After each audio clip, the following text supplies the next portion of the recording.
Professor উজান চৌধুরী, লেখনীতে বন্যা শিকদার, পর্ব সংখ্যা 2। আমি যেন বিয়ে মানার জন্য বসে আছি।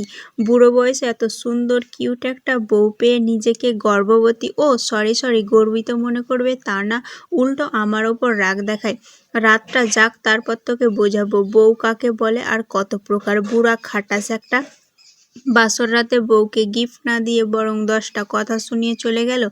গিফটের জন্যই তো বিয়ে করতে রাজি হয়েছিলাম। গিফটই যদি না দেয় তাহলে এই সাওয়াটার বিয়ে করে লাভটা কি হলো? সঙ্গে সঙ্গে নিজের জিভে কামড় দিল মৌ। মুখটা তার বড্ড বেপরোয়া, যখন তখন পেটে যা আসে মুখে বলে ফেলে। আবারও গুটিসুটি মেরে বিছানায় গিয়ে কমফোর্টার মুড়ি দিয়ে শুয়ে পড়ল। দীর্ঘ সময় ধরে এপাশ ওপাশ করলো, বিছানার চাদর খামচে ধরলো, বালিশটা উল্টে পাল্টে নিল, কিন্তু চোখে কিছুতেই ঘুম ধরা দিল না। বিরক্ত হয়ে আবারও উঠে বসল মৌ। এবার 2 হাত দিয়ে শক্ত করে পেটটা চেপে ধরল সে। প্রচণ্ড খিদে পেয়েছে। খিদের চোটে পেটের ভেতর যেন 1 ডজন ইঁদুর কুস্তির কসরত করছে। সকাল থেকে রাগে, অভিমানে আর জেদের বশে দানা পানি কিছুই মুখে তোলেনি। নিজের জেদ এখন নিজের পেটের ওপর এসে বোমার মতন ফেটেছে। ক্ষুধার্ত বাঘিনীর মতো পুরো রুম এদিক ওদিক পায়চারি করল মৌ। তেষ্টা মেটাতে এক নাগাড়ে 2 গ্লাস পানি গিলে ফেলল। তবুও পেটের ভেতর খিদের আগুন বিন্দুমাত্র কমল না। উজানের মা কয়েকবার সাদাসাদি করেছিলেন খাওয়ার জন্য, কিন্তু মৌ তখন কায়দা দেখাতে গিয়ে মুখ বাঁকিয়ে বলেছিল, আমার খিদে নেই। এখন এই কায়দার 12টা বেজে গেছে। অবশেষে আর সহ্য করতে না পেরে পেটের দায়ে চোরের মতো চুপি চুপি নিজের রুমের দরজাটা খুলল সে। করিডরে এদিক ওদিক তাকিয়ে দেখল মৌ। কাউকে চোখে পড়ল না। বাস আর পাইকে। খুশিতে ডগমগ হয়ে নাচতে নাচতে সিঁড়ি দিয়ে নামতে লাগলো সে। 2 বার পায়ে শাড়ি জড়িয়ে হোঁচট খেতে খেতেও কোনো মতে দেওয়াল ধরে বেঁচে গেল। ডাইনিং রুমে এসে থমকে দাঁড়ালো সে। চারিদিকে একদম নিঝুম, সবাই গভীর ঘুমে আচ্ছন্ন। পরিবেশ অনুকূলে দেখে মৌ নিজের মনে ফিসফিসিয়ে বিড়বিড় করে উঠল, শালি শাশুড়ি পা দিতে না দিতেই চোরের মতো মাঝরাতে রান্নাঘরে হানা দিচ্ছিস? ছি ছি। এই না না, আমি চুরি একদমই করছি না। এই বাড়িটা কার? আমার শ্বশুরের। আর আমার শ্বশুরের বাড়ি মানে তো এটা আমারও বাড়ি। সেই হিসেবে মাঝরাতে রান্নাঘর উলট পালট করে সব খেয়ে ফেলার পূর্ণ অধিকার আমার আছে। মই, তুই আজ বেশি বেশি করে খা। পারলে তোর ওই খিটখিটে খড়খড়ে জামাইয়ের মাথাটাও চিবিয়ে খেয়ে ফেল। মনের আনন্দে গুনগুন করতে করতে কিচেন রুমে ঢুকলো মৌ, কিন্তু সুইচ টিপে আলো জ্বালাতে তার মুখটা শুকিয়ে চুন হয়ে গেল। এত বড় কিচেন রুম, অথচ চটজলদি মুখে তোলার মতো তৈরি কোনো খাবারই চোখে পড়ছে না। খিদের তাড়নায় মাথা ঘুরছিল তার। খাবার খুঁজতে খুঁজতে পুরো কিচেন রুম এক চক্কর দিয়ে যখন সে প্রায় ক্লান্ত, ঠিক তখনই তার চোখে পড়ল কোনার বিশাল ডাবল ডোরের ফ্রিজটার দিকে।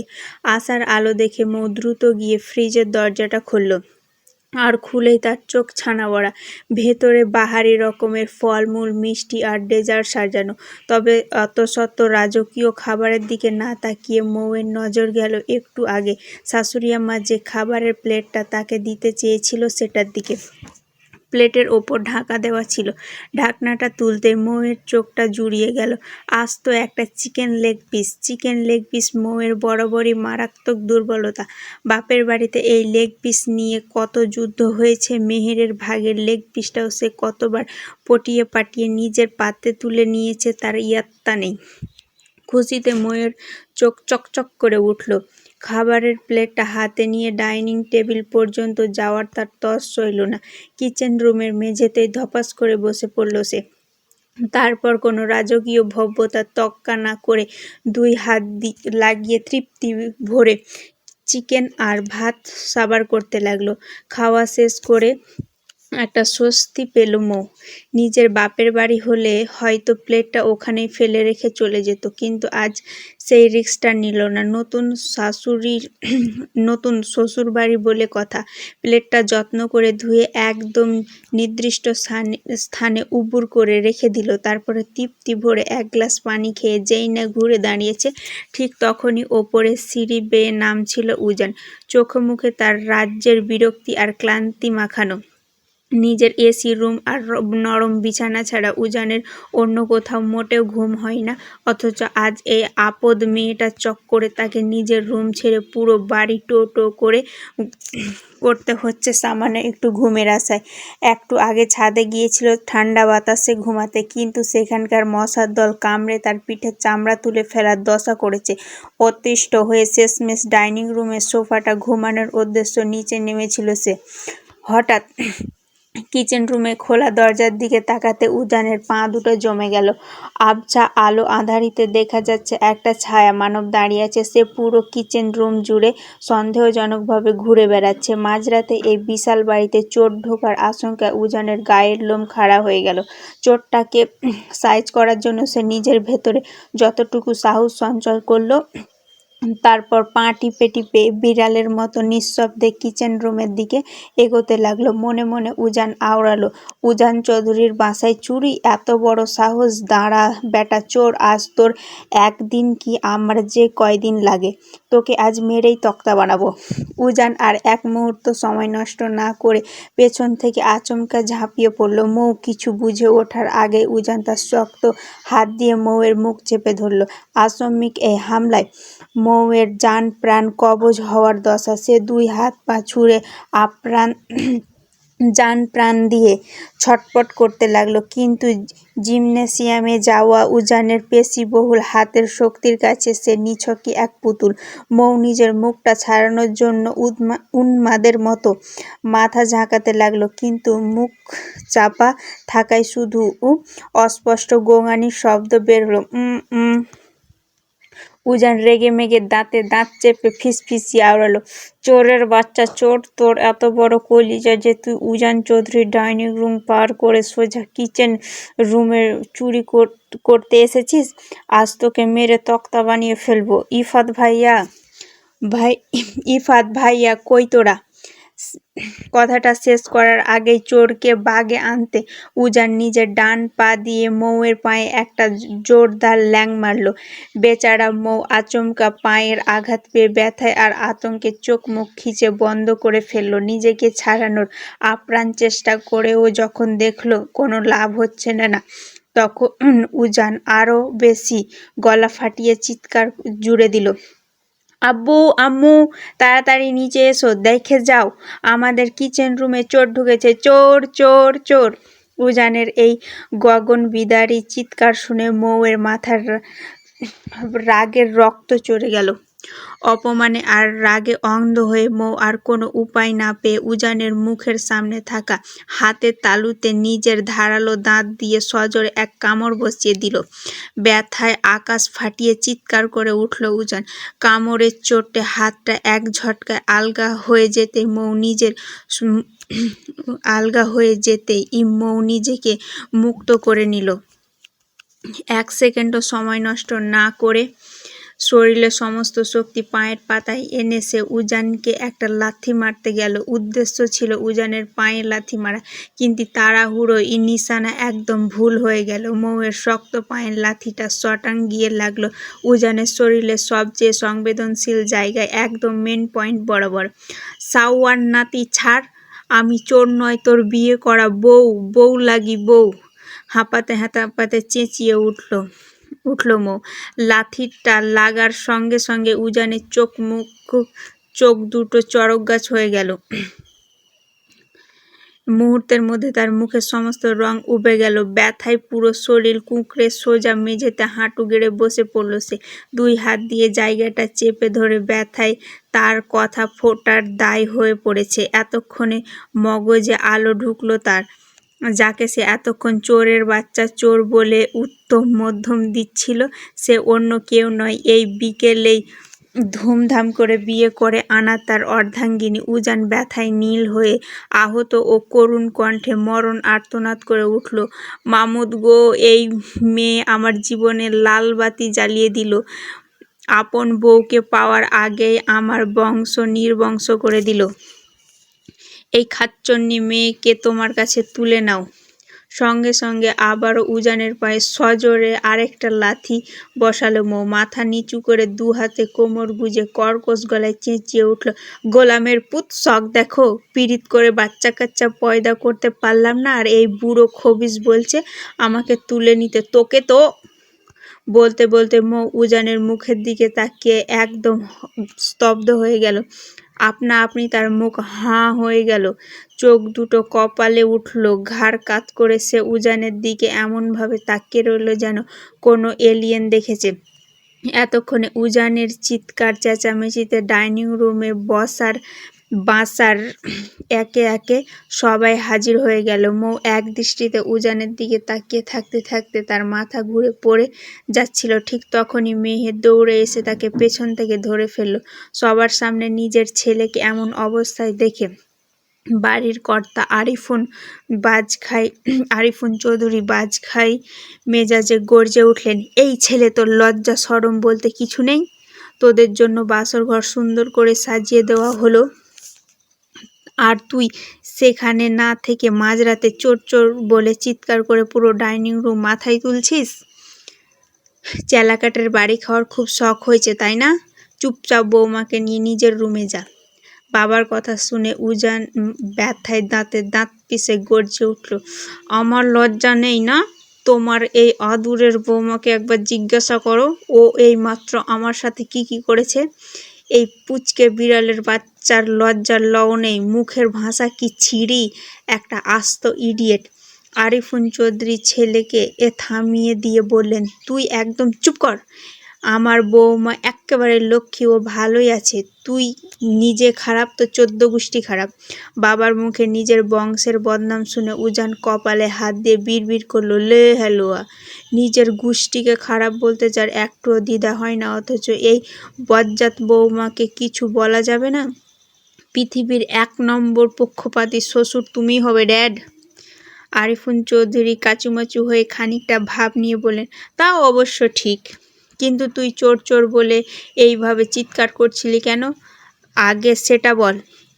ঠিক তখনই ইফাত পা টিপে টিপে উজানের কানের কাছে গিয়ে ফিসফিস করে বলল, দোস্ত, সব বুঝলাম, কিন্তু তুই বাসর ঘরে রোম্যান্স না করে মাঝরাতে এখানে এসে এভাবে টাইম ওয়েস্ট কেন করছিস? আমি তোর জায়গায় হলে তো এতক্ষণে তোকে চাচা বানানোর প্ল্যানিং কবে শুরু করে দিতাম। ইফাতের এই রসিকতায় উজান রক্তচক্ষু মেলে তাকাতে ইফাত ভয়ে গুটিয়ে গেল। দ্রুত সেই জায়গা ত্যাগ করে সে আরিয়ানের পাশে গিয়ে দাঁড়ালো। আগের মতোই চোখ মুখ শক্ত করে বাবার প্রশ্নের উত্তর দিল। সে কেন চিৎকার করছিলাম? এই পুচকে বিড়ালের বাচ্চাকে জিজ্ঞাসা করো। মাঝরাতে চোরের মতো পুরো বাসা জুড়ে ঘুরে বেড়াচ্ছে এখানে সেখানে। আমি যেই চোর ভেবে ওকে ধরতে গিয়েছি, ঠিক তখনই ও আমার বংশের বাতিতে লাথি মেরে দিয়েছে।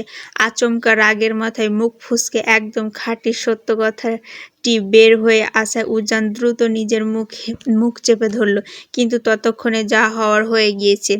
তার এমন অদ্ভুত উত্তর শুনে আরিয়ান, ইফাত, তুবা সহ মেহেরও আর নিজেদের সামলাতে পারল না। সবাই খিলখিল করে হেসে উঠল। হাসির শব্দের মাঝে ইফাত হঠাৎ ঘাড় বাঁকিয়ে মেহেরের দিকে তাকালো। মেয়েটা এই বাড়িতে আসার পর থেকে একটুও হাসেনি, সারাক্ষণ মুখ গোমড়া করেছিল, কিন্তু এখন তার মুখের এই খিলখিলে হাসিটা এক কথায় মাশাআল্লাহ।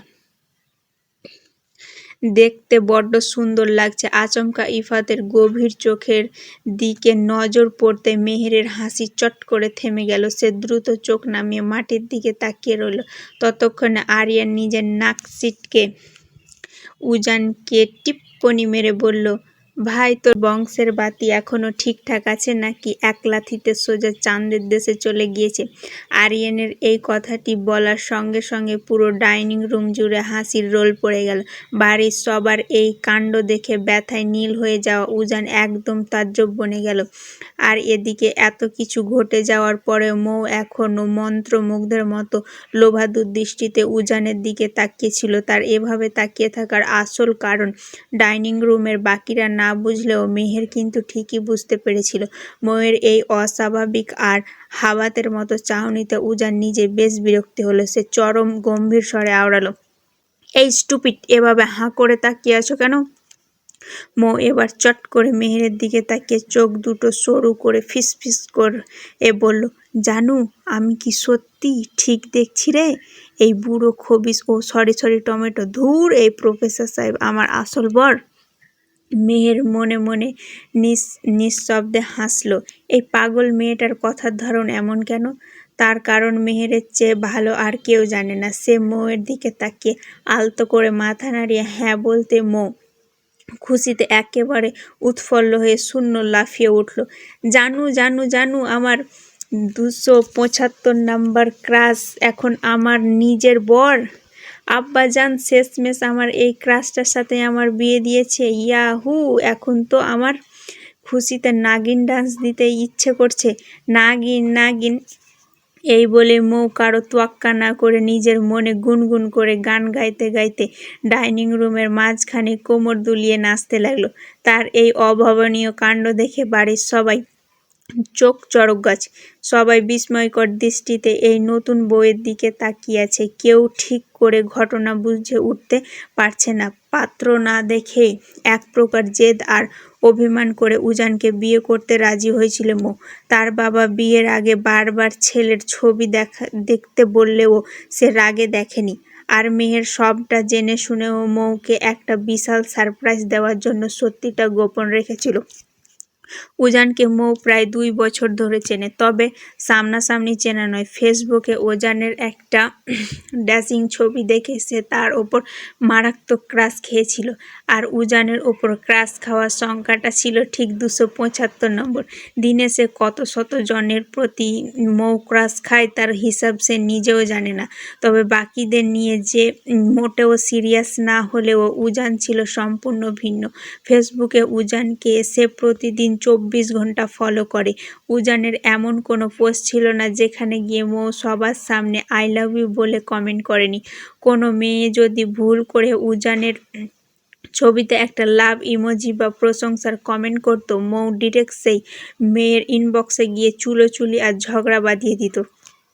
এই দীর্ঘ 2 বছরে উজানের সাথে তার মাত্র একবারই কথা হয়েছিল, যখন উজান বিরক্ত হয়ে টেক্সট করেছিল কেন মৌ সবার সাথে ঝগড়া করে। এরপর মৌ শত শত মেসেজ দিলেও উজান আর কোনোদিন তার সিন পর্যন্ত করেনি। মৌ এখন মনের সুখে নেচেই চলেছে। মেহের তাকে টেনে ধরে থামানোর আপ্রাণ চেষ্টা করে ফিসফিসিয়ে বলল, মৌ প্লিজ এবার থাম বোন, সবাই হাঁ করে দেখছে তোকে। দেখুক, তাতে আমার কি? ফাইনালি আমি আমার 275 নম্বর ক্রাশকে পার্মানেন্টলি পেয়ে গেছি। আজ আমি নাচবই। মৌ এতটাই এক্সাইট যে পাশে দাঁড়িয়ে থাকা আরিফুন চৌধুরী ওরফে নিজের শ্বশুরের হাতটাই খপ করে ধরে গোল হয়ে নাচতে শুরু করলো এবং সাথে তাল মিলিয়ে গাইতে লাগলো, ধুম্মা চলে উজানের নানি ক্যাথার তলে মুলা খাইয়া বোম মারে লা লা লা। নতুন বউয়ের মুখে এমন অখাদ্য আর অদ্ভুত মারখার গান শুনে উজানের হার্ট অ্যাটাক হওয়ার দশা। সে নিজের বাবা মায়ের দিকে চরম কটমট দৃষ্টিতে তাকিয়ে রইল। উজান বরাবরই খুব গম্ভীর আর কম কথার মানুষ, অথচ এই আজব বিয়ের চক্করে পড়ে আজ এক রাতেই তাকে জীবনের সবচেয়ে বেশি কথা বলতে হয়েছে। ছেলের এই রাগান্বিত আর থমথমে ফেস দেখে মা মৌসুমী চৌধুরী একটু ভয় পেয়ে এগিয়ে এলেন এবং সান্ত্বনার সুরে বললেন, বাবা, এমন করে রাগ নিয়ে তাকাচ্ছিস কেন? মেয়েটা কিন্তু মনে মনে অনেক ভালো রে। ভালো মাই ফুট। একটা পাবনা পাগল গড়ার থেকে পালিয়ে আসা বিড়ালের বাচ্চার সাথে তোমরা আমাকে ধরে বেঁধে বিয়ে দিয়েছ। সে নিজে তো আস্ত একটা পাগল, সাথে আমাকেও আজ রাতারাতি পাগল বানিয়ে ছাড়বে। আমার সাথে সাথে আমার নানির গোষ্ঠীও উদ্ধার করে ছাড়লো। ডিসগাস্টিং! এই স্টুপিড মেয়ে যেন ভুলেও আজ আমার রুমে না আসে। Got it? এই বলে উজান চরম রাগে গজগজ করতে করতে বড় বড় পা ফেলে নিজের রুমের দিকে চলে গেল। উজান চলে যাওয়ার কিছুক্ষণ পর মৌয়ের নাচের ভূত মাথা থেকে নামলো। সে চারিদিকে তাকিয়ে উজানকে না দেখে গলা ছেড়ে চেঁচিয়ে উঠল, শ্বশুর আব্বা, আমার হ্যান্ডসাম প্রফেসর সাহেব কই গেল? আরিফুন চৌধুরী ততক্ষণে মৌয়ের এই ঝোড়ো হাওয়ার পাল্লায় পড়ে একেবারে হাঁপিয়ে উঠেছেন। তিনি ধপাস করে সোফায় বসে পড়ে নিজের কপাল মুছতে লাগলেন। মৌ এবার সোজা মৌসুমী চৌধুরীর সামনে গিয়ে দাঁড়িয়ে কোমর বাঁকিয়ে বলল, এই শাশুড়ি আম্মা, আমার বরটা হুট করে কই পালালো? মেহের এবার আর সহ্য করতে না পেরে এক প্রকার জোর করে টেনে মৌকে আড়ালে নিয়ে গেল। দাঁতে দাঁত চেপে কণ্ঠস্বর যতটা সম্ভব নিচু করে ধমকের সুরে বলল, বোন তুই এসব কি বলছিস? মাথা ঠিক আছে তোর? এটা আমাদের বা ফুফুদের বাসা নয়, এটা তো শ্বশুর বাড়ি। প্লিজ তোর এই বাচ্চামো এবার বন্ধ কর। আমি বুঝতে পারছি তুই তোর ক্রাশকে বর হিসেবে পেয়ে কতটা হ্যাপি, কিন্তু তোর এই অদ্ভুত কাণ্ড কারখানা দেখে বাড়ির সবাই তোকে অলরেডি পাগল ভাবতে শুরু করেছে। আর এত বড় করতে হবে না। সে নিজের রুমে গেছে, এখন তুইও সোজা গিয়ে নিজের রুমে চুপচাপ ঘুমিয়ে পড়, আর একটা কথাও যেন তোর মুখ থেকে না বের হয়। মেহেরের এমন বাঘা আর রাগী দৃষ্টি দেখে মৌ এবার কিছুটা দমে গেল। সে নিজের ঠোঁট কামড়ে একটা কিউট হাসি দিল, তারপর ভারী বেনারসি শাড়িটা দু হাতে আলতো করে উঁচু করে ধরে সিঁড়ি বেয়ে ওপরে উঠতে উঠতে পেছন ফিরে চেঁচিয়ে উঠল, শাশুড়ি আম্মা, মেনি থ্যাঙ্কস আপনার এই ড্যাশিং হ্যান্ডসাম ছেলেকে আমার কপালে জুটিয়ে দেওয়ার জন্য। কাল সকালে আমার আব্বাজানকে ফোন দিয়ে একটু বলে দিয়েন তার মেয়ে এই বিয়েতে বেজায় খুশি হয়েছে। আব্বাজানকে মন থেকে একরাশ আই লাভ ইউ। আর এক মুহূর্ত সেখানে দেরি করল না মৌ। বরের রুমে যাওয়ার জন্য শাড়ি সামলে এক দৌড়ে সিঁড়ি বেয়ে ওপরে চলে গেল। এদিকে ডাইনিং রুমে বাকিরা সবাই হাঁ করে সেই দিকে তাকিয়ে রইল। রুমে ঢুকে আচমকা থমকে গেল মৌ। পুরো চারিদিক চোখ বুলিয়ে দেখল উজান রুমে নেই। মুহূর্তের মধ্যে মৌয়ের মুখটা শুকিয়ে চুন হয়ে গেল। সে ভাবল ডাইনিং রুমের ওই তুলকালাম কাণ্ডের পর রাগ করে উজান হয়তো আবারও রুম ছেড়ে অন্য কোথাও চলে গিয়েছে। সেহেতু এই বিশাল রাজপ্রাসাদ সম্বন্ধিত বাড়িতে কোনো কিছুই তার চেনা নয়, তাই সে আর একা রুম থেকে বের হওয়ার সাহস পেল না। অভিমানে ঠোঁট উল্টে গাল দুটো রসগোল্লার মতো ফুলিয়ে ধপাস করে বিছানার মাঝখানে গিয়ে বসে পড়ল সে।